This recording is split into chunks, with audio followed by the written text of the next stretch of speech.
Bonjour tout le monde, j'espère que vous allez bien.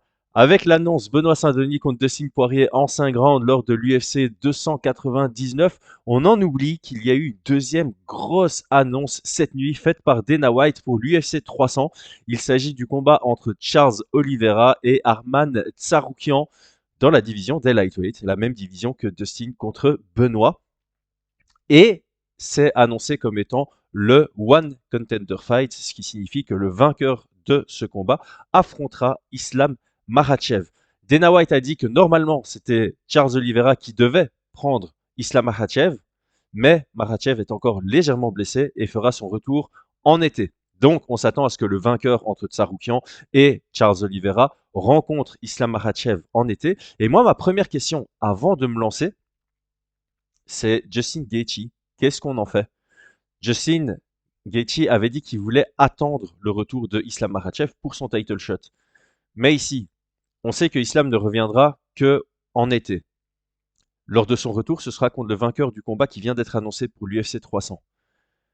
Justin Gaethje, est-ce qu'il va attendre jusque fin d'année pour potentiellement prendre le vainqueur entre Makhachev et Charles Oliveira slash Tsarukyan, en sachant que d'ici là, il y aura potentiellement un autre contender qui aura été plus actif récemment et qui aura de meilleurs arguments que lui pour un nouveau title fight. Ça, c'est, je vais dire, un côté positif pour le sport. J'aime bien le fait que l'UFC mette l'accent sur l'importance de l'activité et qu'ils ne veulent pas que les gens s'assoient sur l'opposition. C'est un peu la même situation que Cyril Gane qui a refusé de combattre contre Thomas Spinal. Alors ici, on aura peut-être Thomas Spinal contre Cyril Gane, mais on sent que c'était pas le premier choix de l'UFC, notamment et probablement parce que Cyril Gane a complètement ignoré Thomas Spinal lors de son call-out après l'UFC Paris 2. Bref, ce combat. Alors premièrement, est-ce que ça fait sens que le vainqueur soit le contender numéro 1 dans la division? Clairement. Clairement. Charles Oliveira, déjà, c'est lui qui devait avoir le title shot. Il s'est blessé pour son combat en octobre. C'est là où Volkanovski est venu en short notice. Donc, il était considéré comme celui qui devait avoir le title shot après avoir battu par KO Benil Dariush. Ce qui signifie que ici, il serait, depuis sa défaite contre Makhachev, depuis la perte de sa ceinture, enfin, il avait perdu en ratant le poids contre Justin Gaethje, mais vous voyez ce que je veux dire. Il a eu sa longue série de victoires où il est devenu champion, il a perdu sa ceinture, il l'a pas récupéré contre Makhachev. Il aurait 2 victoires, Benil Dariush, Tsarukyan. Très difficile de contre-argumenter qu'il ne mériterait pas d'être le numéro 1 en lice pour le titre. De l'autre côté, Tsarukyan serait sur 4 victoires d'affilée. Ismagulov, Joaquim Silva, Benil Dariush par KO au premier round et puis Charles Oliveira. Difficile de dire que quelqu'un d'autre mérite. Alors évidemment, Justin Gaethje, il a un gros argument, mais l'inactivité et le fait de s'asseoir sur une position, c'est compliqué. Donc là, vraiment, je reviens sur cette question. Justin Gaethje, il n'y a rien en lightweight, il n'y a rien. Il va attendre quoi, le gagnant de Gamrot contre Rafael dos Anjos, parce que en dehors de ça, il n'y a personne. Benil Dariush, il est sur 2 défaites d'affilée. Michael Chandler, il commence à être très bas aussi dans le classement et il a déjà battu récemment. Fiziev qui revient de blessure, bah, il a battu récemment. Le vainqueur de Signe Poiré contre Benoît Saint-Denis, peut-être, pour la ceinture BMF, ça pourrait faire sens. Ou alors, il décide de rester actif, de lui aussi être sur l'UFC 300. Et c'est là où le combat que je demande depuis le début contre Max Holloway me ferait plaisir. Max Holloway en lightweight contre Justin Gaethje pour la ceinture BMF, je dis oui. L'autre option à laquelle j'ai pensé, on a vu un petit tweet de Jorge Masvidal qui dit unretired, qui n'est plus en retraite. Pourquoi pas l'ancien BMF contre le nouveau BMF à un catchweight ou bien au welterweight? Moi, je dis pas non. Personnellement, Justin Gaethje contre Jorge Masvidal en welterweight, pourquoi pas pour le fun. Bref, revenons à nos moutons. Ça fait 3 fois que je pars sur un autre sujet. Charles Oliveira contre Tsarukyan, c'est vraiment un beau combat. C'est vraiment, vraiment un beau combat. On a 2 gars qui sont considérés comme, bah, l'un comme un lutteur-grappleur et l'autre comme un grappleur pur, qui depuis qu'ils ont transité vers le MMA ou qui sont en MMA, ben, ils deviennent de plus en plus complets. Ils n'ont pas suivi la voie Khabib, ils n'ont pas suivi la voie de j'ai un domaine de prédilection et je fonce dedans et j'impose ce style à tout le monde. Ils ont pris la voie de j'ai ce style de prédilection que je vais utiliser dans un maximum de mes combats, mais je suis aussi capable d'aller surprendre des strikers dans leur domaine. Charles Oliveira est capable de surprendre des strikers debout. Et Tsaroukian, on a l'impression qu'il se dirige dans cette direction-là aussi, qu'il est en train de vraiment bien bosser son pied-point pour pouvoir l'utiliser. Et on l'a vu notamment, ça a bien fonctionné contre Benil Dariush. Donc ici, on a un combat qui est très intéressant dans le sens où si ça va au sol, ça va être un pur kiff. Un grappleur contre un grappleur. Euh, on va dire peut-être une opposition de style dans le sens où Charles Oliveira est très bon au-dessus, mais il accepte d'être sur son dos parce qu'il est très fort sur son dos. Tsaroukian, c'est quelqu'un qui va amener au sol pour prendre une position de contrôle et travailler à partir de là. Il a un grand pound qui est vicieux, il a des bons passages de garde, il a un assez bon jeu de soumission, et donc cette dynamique pourrait être très très intéressante si ça va au sol. Maintenant, on sent Charles Oliveira, il va être proactif dans sa recherche du sol. D'ailleurs, sa lutte offensive s'est drastiquement améliorée. On avait pu le voir contre Tony Ferguson, par exemple. Mais il va utiliser ça seulement s'il a peur debout. Et je pense que contre Tsaroukian, pardon, il va vouloir se tester debout. Et c'est le genre de combat où il va vouloir tenir ça debout, sauf si pendant le combat, il se rend compte que c'est compliqué pour lui. Mais son game plan A, pour moi, ça va être de rester debout. Tsaroukian, je pense que de son côté, il va un peu se la jouer comme contre Benil Dariush.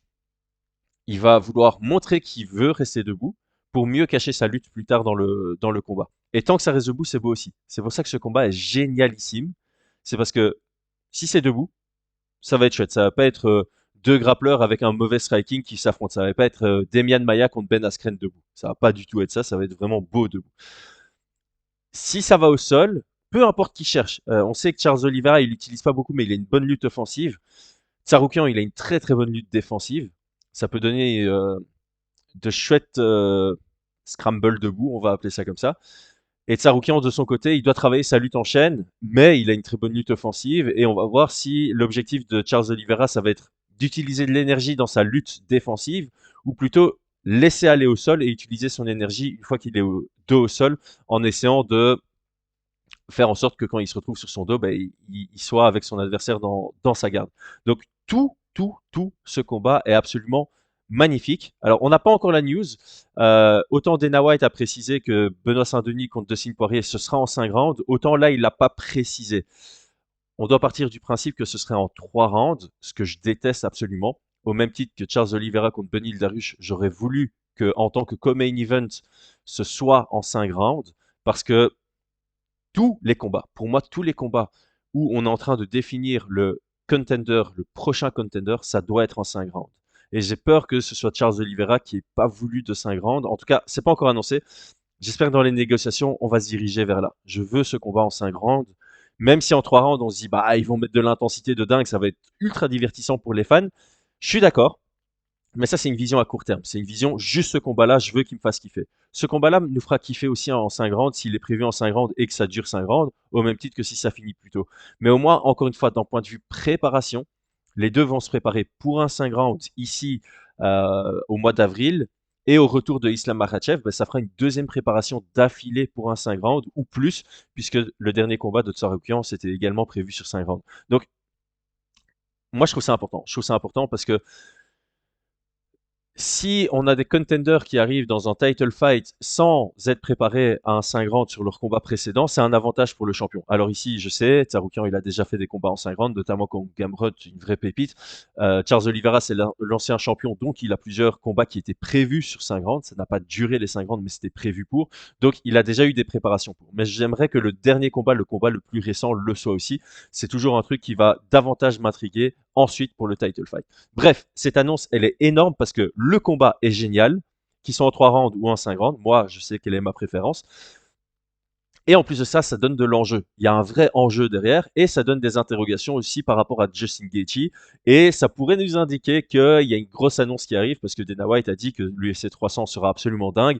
Et donc, on peut vraiment partir du principe, je pense, que Justin Gaethje ne va pas attendre parce qu'il sait que s'il attend, il risque d'attendre pour rien et perdre des années où il est encore quasi au prime de sa carrière. Donc pour moi, Justin Gaethje à sa place, il doit rester actif. Il doit prendre un combat, euh, même si bah, ça va être compliqué pour lui parce qu'il se dit bah, si je reste actif et que je combats le même soir que Charles Oliveira contre Saroukian, alors qu'on sait que le vainqueur prendra Islam Makhachev après, bah, ça veut dire que même si je reste actif en gagnant à l'UFC 300 contre Max Holloway ou Jorge Masvidal, mais j'ai pas mon title shot derrière, alors que avec ça, il aurait aussi un gros argument.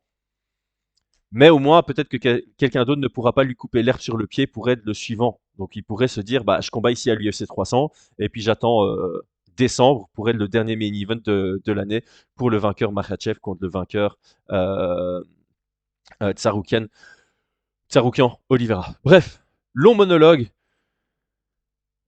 Les annonces sont dingues. On est sur une belle semaine là. On est sur une belle semaine. Belle semaine à vous.